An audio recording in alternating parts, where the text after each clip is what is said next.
You're likely here because you bought some LED bulbs, or maybe even some halogen bulbs. This tutorial will help you install either product, but for this example, we're going to use some super bright LEDs. So let's turn this thing around, and on the back, you'll see two big caps. We're going to need to remove these. So in order to remove these caps, you're going to need to add pressure onto these huge tabs on the top. They could be a little tough, but all you have to do is just add some pressure and pull back.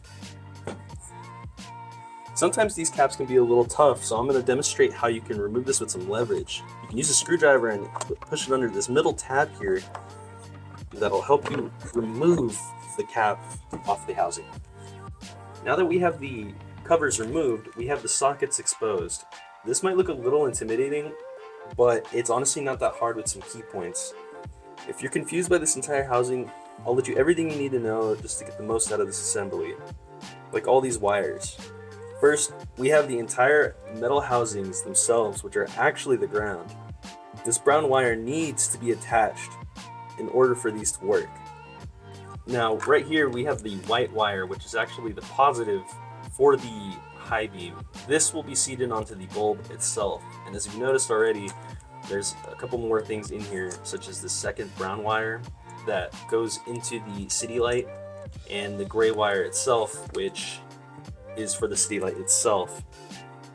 This gray wire is the headlight's optional Euro City light function, which functions as the car's parking light. In order to get this to work, you're going to need to splice the gray wire into your corner light's positive wire. You can also splice it into your low beam. And on the other hand, if you bought optional angel rings, this is also where you would want to splice that into. And as a note, for this entire product combo, the T10 bulb for the city light is not included. But since we're talking about the city light itself, let me show you how easy it is to just remove it and add it back in. All you have to do is grab these two tabs on the side, you pull it out, add your bulb, and put it right back in. And as you guessed it, on this other side, it's the same thing. Brown for negative and yellow for positive for your low beam. This will also seat on the bulb itself.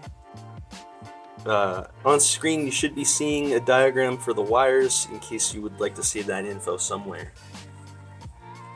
Now we want to focus on this one clip. All you want to do, honestly, is just squeeze the bottom and pull up. That's all you got to do. Now here's what an H1 bulb typically looks like. They always have a round base with a sort of flat edge, and these two little nubs on the bottom that protrude out towards the bulb itself. When you install these, they really only fit one way. It's pretty simple. So all you're going to need to do is put this in here. It'll seat onto this flat edge right here. You're going to grab the clip, push that in, add some pressure, and you're good. Right here you have a female spade connector. This fits onto the bulb as a positive. If you put this on, just be sure you shimmy this, because you can end up bending the connector if you push it straight in. You're going to just kind of want to shimmy this on slowly like that, at least just to be safe. Alright, and I'm going to do this one more time on the high beam.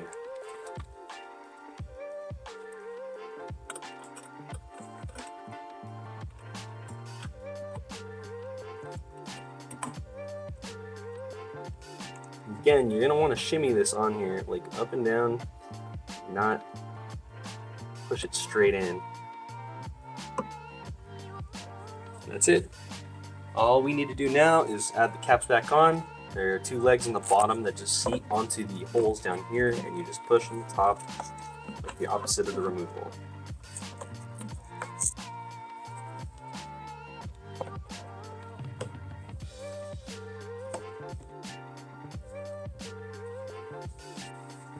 One last thing, let's talk troubleshooting. If for any reason you can't find yourself lighting up the headlights, here are some key things you should look at before you can conclude that they don't work. This one is specific to LED bulbs over halogen. Just know that LED bulbs are polarity sensitive and they can only turn on plugged in one way. And the last thing to double check is to make sure that the pins on the adapter are connected correctly. We showed a diagram earlier, and we're going to show it again so that you can ensure that the wires are all in the right place. And another thing you can check is if these pins inside of the plugs are straight. These can bend from time to time when you're plugging them in. They'll sometimes lean to the side or on the inside. Just make sure that they're straight. They're easy to bend back to normal. Alright, that should be everything. Hope you enjoy your new LED headlights. Have a smooth installation. Let's see these lit up and have a safe drive.